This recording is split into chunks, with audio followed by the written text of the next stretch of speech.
এনতে হও এই যে কি ডক করে এটা দিয়ে কাটন যায়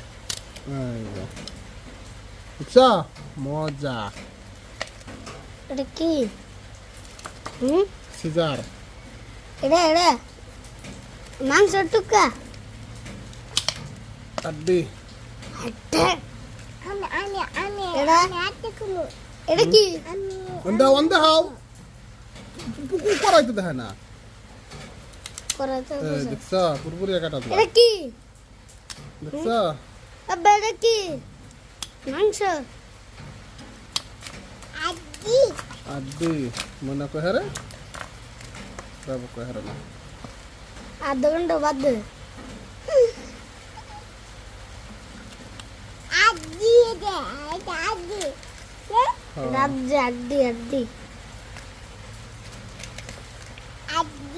এটা হলো লেগ পিস এটা leg piece leg piece leg piece go leg piece leg piece এখন বন্ধ করো আগার জন্য বাইশ টাকা গুড বাই অল্প করে